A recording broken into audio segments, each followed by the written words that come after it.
You're looking to start a business from your home, here's some tips and thoughts I wish I'd have known when I was first getting started in business. So tip number one is that competition is actually a good sign. If you're trying to decide, oh man, I don't know what kind of business to start, what should I do? Here's what I would do. I would make a list of all of the ideas of things you think you could do out of your home. And if you're having trouble coming up with a list, think of the things you're good at. Think of the things that you enjoy. Think of the things that sound like it would be an exciting experience for you. If you need to, you can go to AI and ask it for a list of ideas. Then start looking at that list and asking yourself, how much competition is there for these different services? If there is competition, that means that there's probably customers wanting that same service. If there's not a lot of competition, that might mean that there's not really a lot of people who are looking for the service that you're offering.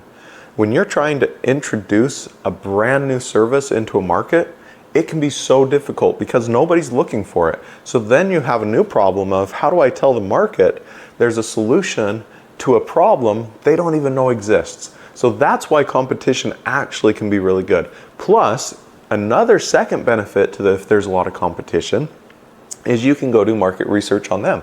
Find out what the complaints are about your competition. That gives you insights into what your customers are thinking about, which that's number two. So once you've identified the kind of options, you've got to figure out what the customers actually are looking for.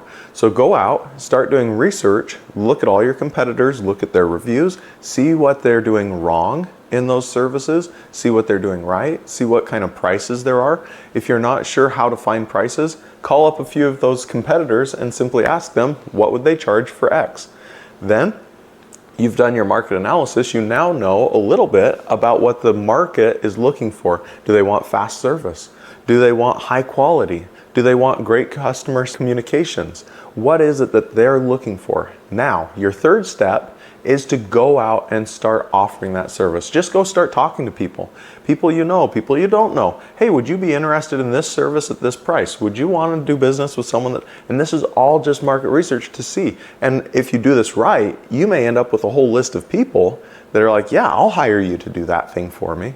Then, and only then, do you need to go and worry about all the things that most people worry about when they're trying to start a business. And that is, go register with the state or with the government, wherever you need to register. You need to go in and open a bank account, a few things like that. Don't focus on that too much.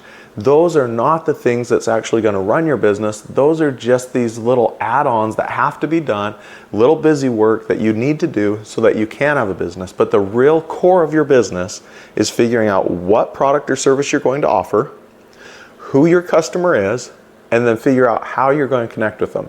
And that takes me to that fourth step. If you've done step one, which is figure out what it is you could offer. Step two, figure out what customers are looking for. Step three, find out if the people will buy what you're offering at the price you're offering it. And then step four, go out and get all the registration and bank accounts and stuff. Now your final step is to go out and start making sales, and that's step five.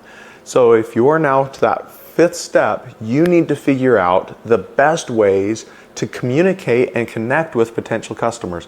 All these other things don't matter unless you get sales coming in. So figure out, look and see again what your competitors are doing and make a list of all the different options. Figure out one or two channels, that's it, just one or two ways that you're going to focus on like a laser until you get really good at it. And you're going to focus on one or two of those ways, drill in, do everything, study to see how the best people do those one or two channels, mimic the things that work, figure out how to make it work. Once that takes off for you and you've maximized it, and you'll get a feel and a sense for when you're like, oh, I don't think I can get any more customers out of this channel, then you can add another channel and another channel and another channel for bringing customers in.